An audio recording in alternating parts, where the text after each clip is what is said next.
Hello viewers, আসসালামু আলাইকুম। আশা করি আপনারা সকলে ভালো আছেন। আজকে আমি দেখাবো কিভাবে একটা পিডিএফকে ওয়ার্ডে নিয়ে সেটাকে কনভার্ট করে কিভাবে আপনি কাজ করবেন। তাহলে সর্বপ্রথম আপনি ব্রাউজারে আসবেন। ব্রাউজারে আসার পর লিখবেন PDF to word. PDF to word লাগার পরে যে কোনো একটা ওয়েবসাইটে আসবেন। আসার পরে সিলেক্ট পিডিএফ ফাইল। আচ্ছা, এখানে ফাইলে ক্লিক করার পরে আপনি যে পিডিএফটা আপনি ওয়ার্ডে কনভার্ট করবেন এটা আগে সিলেক্ট করে আপনি এন্টার প্রেস করবেন। করার পর এখানে আপনি কনভার্ট টু ওয়ার্ড, তারপর ডাউনলোড ওয়ার্ড, তারপর আপনি এটা ফাইলটা ওপেন করবেন। ওপেন করার পর দেখেন আপনার এইটা কিন্তু অলরেডি ওয়ার্ডে এসে গেছে। এখান থেকে আপনি অ্যানাবল এডিটিং করে দিবেন। এই তো ওকে।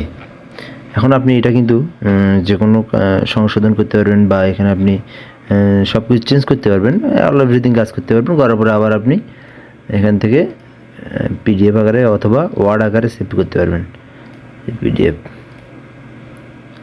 আকারে ডেস্কটপে আবার সেভ করতে পারবেন। সরি, নামটা চেঞ্জ করতে হবে। সেভ করলেন, এই যে আবার পিডিএফ হয়ে গেছে।